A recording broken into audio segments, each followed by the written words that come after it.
Good evening. I'm giving this talk on the 3rd of February, and I'm saying the date because I'm going to talk to you about a fast-moving story, and things could change a lot, and it's important to have the context clear. The context in this case is that last Thursday, El País published some articles based on some documents that showed that apparently the People's Party, the party in government in Spain, has been keeping double accounts over a period of about 10 years. And today, on the Sunday, Mariano Rajoy, the president of the Spanish government, is living a perfect storm, we could say. All of the newspapers in Spain and all of the radios and television channels are running this story, and he has denied everything. The question that everybody is asking is, will he be able to survive this enormous scandal? As I say, his tactics have been to deny everything, and he appeared on television yesterday, on Saturday, giving a speech to the executive of the People's Party, but not allowing any questions. And in this speech, he said that it was all untrue. Nonetheless, there does seem to be a lot of evidence that something was going on. It seems, and this is the accusation, that the People's Party, over a period of years, set up a system to try to get round the laws relating to how you can finance a political party. And they also used the same scheme to make regular cash payments to the leaders of the party.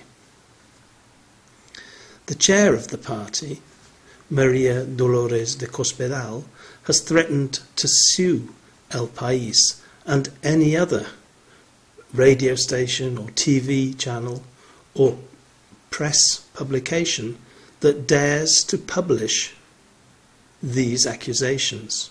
And the accusations are that over a period of 10 years, as much as €7.5 million went through this under-the-table accounting system. And as I say, all of the Spanish media are running this story. So if they really are going to sue, they're going to have to sue a lot of publications.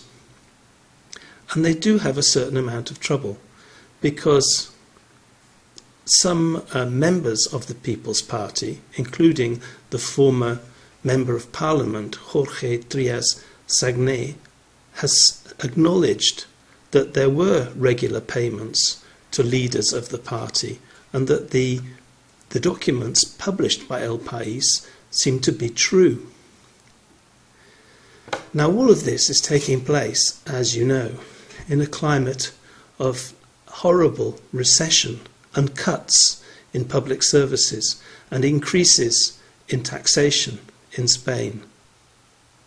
So it's very unpopular to see that our leaders may be lining their pockets while the rest of us have to make an extra effort. At the present time, most of the blame is being attached to the figure of Luis Bárcenas. It was discovered recently that this man had an account with €22 million in Switzerland. Now, it wouldn't matter so much, perhaps, if it wasn't for the fact that for many years Luis Bárcenas held some of the top jobs in the internal administration of the People's Party, first as the manager and later as the treasurer. Mariano Rajoy has said, "It's not us." He said that it's nothing to do with the People's Party, despite the clear connection between Bárcenas and the People's Party, and despite the fact that there can be no other obvious source for this income, this wealth of Señor Bárcenas. Mariano Rajoy has said that the People's Party has never had accounts abroad. Even this seems to be an exaggeration. Recently it was published by ABC, which is a newspaper which is not an enemy, generally speaking, of the People's Party.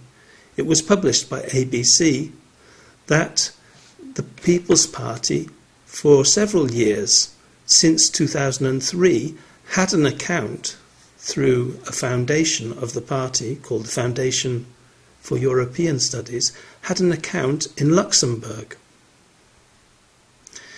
So Mariano Rajoy is making a big claim when he says that none of this is true. He also says that the People's Party has always acted against corruption. But there are many cases, current cases, where it seems that they haven't acted against corruption. For example, the case of Ana Mato, who is the current Minister for Health and who is suspected of having accepted various payments or presents when she was a member of José María Aznar's government 10 years ago.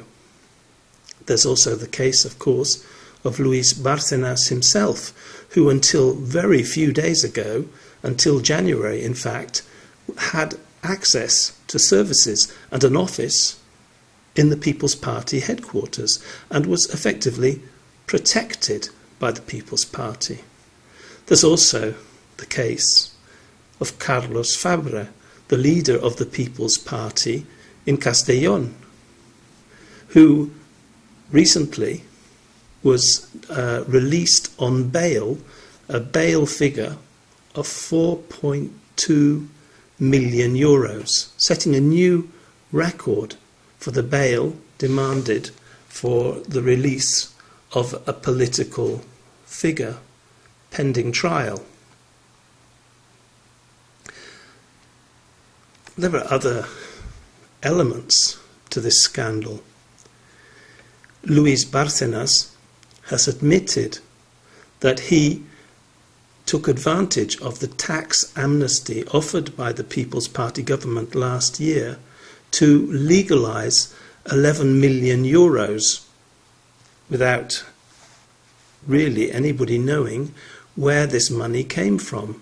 Was it part of the 22 million euros discovered in Switzerland? Mariano Rajoy insists that all of this is a conspiracy of lies, of innuendos, of rumours. He says there's no proof, but the courts will now decide, because it does seem that this time there is proof. Experts have already assured that the handwriting of Bárcenas is the handwriting that is in the documents that have been published by El País. And if we look a little further back to the general election in November 2011, we can well remember that Mariano Rajoy promised a new kind of politics. He accused the socialists of corruption, and he said that there would be no corruption in his party, in his government. And he made many promises. He said that there would be no more public money to rescue the banks.